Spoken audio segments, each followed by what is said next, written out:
বছর এক বৃদ্ধাকে ৪০ বছরের এক যুবক তাকে ধর্ষণ করা হয়েছে। ৭০ বছরের এক বৃদ্ধাকে ৪০ বছর বয়সের এক যুবক ধর্ষণ করা হয়েছে। এটা ঘটে গেছে গাইবান্ধাতে। গত ২-৩ দিন হয়ে গেছে। গাইবান্ধাতে এমন যে ঘটনা ঘটবে আশা করি কেউ আগে প্রস্তুত ছিল না। এই ঘটনাটা যা ঘটে যাবে। তো এই যে বৃদ্ধার বাড়ির পাশে যে ৪০ বছরের যে যুবক, তার বউ আছে, ছেলে মেয়ে আছে। তার বউয়ের তার ৭টা ছেলে মেয়ে আছে। তারপরও সেই লম্পট অর্থাৎ সেই যুবকের বাড়ির পাশে যে বৃদ্ধা, তারও ছেলে মেয়ে ছিল, যার যার বিয়ে দেওয়া হয়েছে। যখন দেখলো সেই বৃদ্ধা একা, বাড়িতে কেউ নাই, তখন তাদের বাড়ির পাশে একটা হলুদ বাগান ছিল, যেখানে হলুদের চাষ করা হয়। আর বৃদ্ধার একটা ছাগল ছিল। তো যখন দেখলো যে বাড়িতে কেউ নাই, তখন আবার এই বৃদ্ধা তার ছাগল খোঁজ করতে গিয়েছিল বাইরে।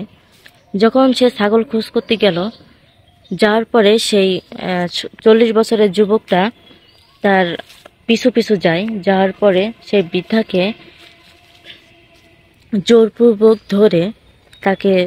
জোরপূর্বক ধরে নিয়ে হাত পা এবং মুখ বাঁধার পর তাকে জোরপূর্বকভাবে সেই হলুদ ক্ষেতের ভিতর ধর্ষণ করে।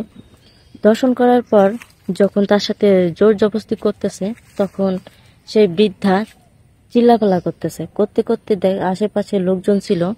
তো সেখানে লোকজন এসে হাজির হয়। হাজির হওয়ার পরে যখন দেখলো যে লোকজন চলে আসতেছে, তখন সেই বৃদ্ধাকে ওইখানে ফালাই রেখে চলে যায়। জনগণে যায় দেখে বা লোকজনে গিয়ে দেখে যে বৃদ্ধার অবস্থা অনেকটা খারাপ। তাকে সাথে সাথে হাসপাতালে নিয়ে যায়, ডাক্তারের কাছে।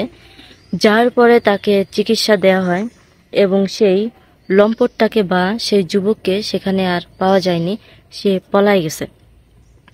তো দেখেন যে আগে জানতাম যে শিশুদেরকে ধর্ষণ করা হচ্ছে, তারপর তো জানলাম যে যুবকদের, যারা যুবতী, তাদেরকেও ধর্ষণ করা হচ্ছে। কিন্তু এখন যে বৃদ্ধাকে ধর্ষণ করা হচ্ছে, এই বৃদ্ধাদেরকেও ছাড়া হচ্ছে না। তো তাহলে মানুষ কোথায় যাবে? নিরাপত্তা কোথায়?